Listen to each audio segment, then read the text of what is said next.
I think the war on piracy is failing for social reasons. People like to communicate.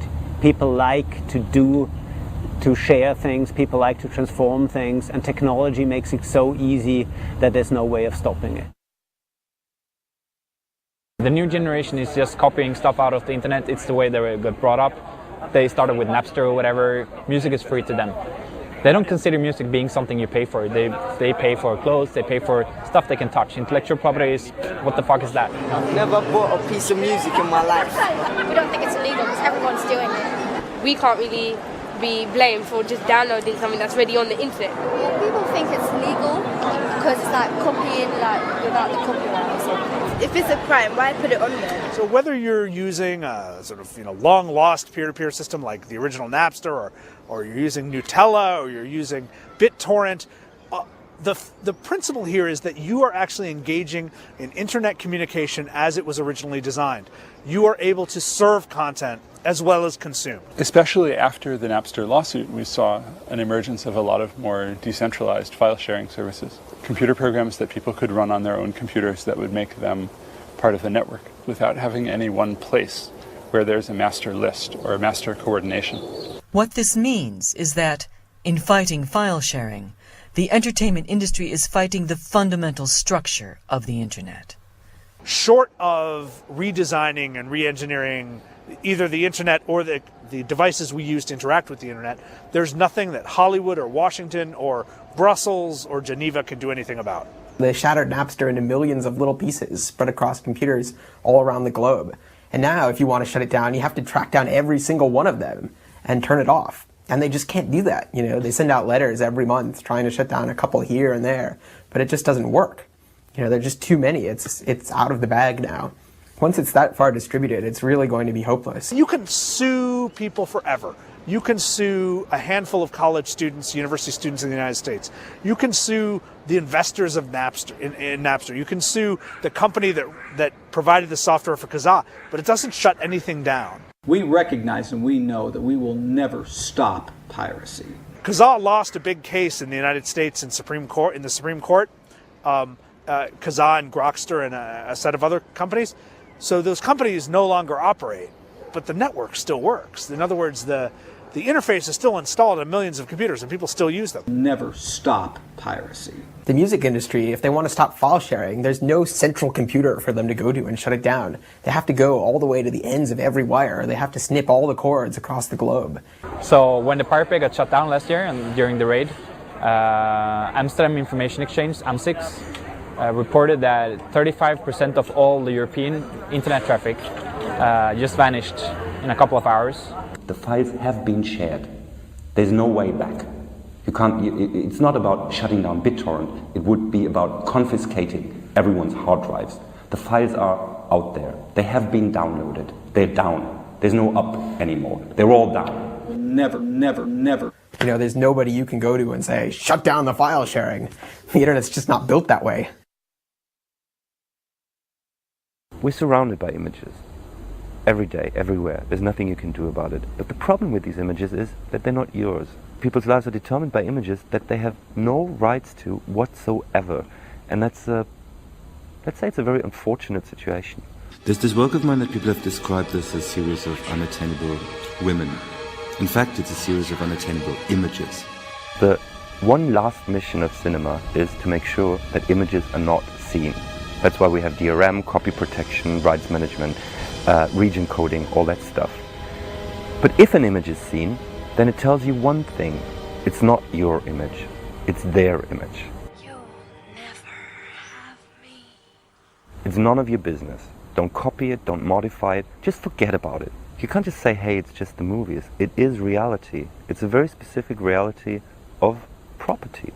Radio, television, newspapers, film. At the heart of all of them, there is a very clear distinction between the producer and the consumer. And the idea is a very, very static one, that here is a technology that allows me to communicate to you, but it's not really a conversation that one has in mind.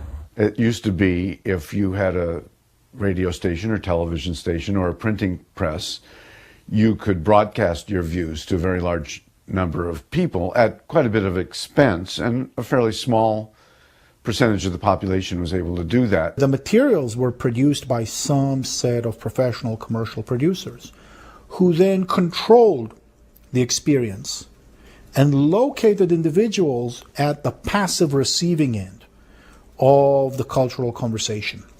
I'm John Wayne. We believe in many things, but I'm John Wayne. If you wanted to change the way the television broadcast network works, good luck. You're going to have to get the majority of the shareholders to agree with you, or you're going to have to replace some very expensive equipment. In the world of that universe where you needed to get distribution, there were gatekeepers that stood in your way. I know that there's gatekeepers out there at every level, by the way. Certainly production, funding, exhibition, they can get fucked as far as I'm concerned. You would need to satisfy the lawyer for the network or the lawyer for the television station or radio station that what you've done is legal and cleared and permissions have been obtained and probably insurance has been obtained before you could get into the channels of mass media communication. The number of people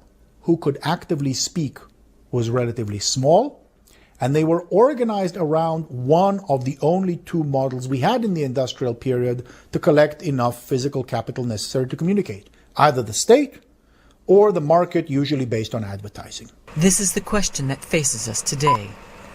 If the battle against sharing is already lost, and media is no longer a commodity, how will society change?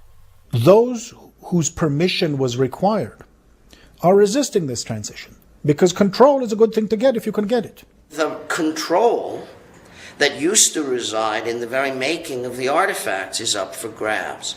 Should we expect changes as massive as those of the printing press? There's plenty of people who are watching the worst kind of soap opera right now, over the planet, and I can't save them, as hard as I've tried, I can't save them. But do we need saving?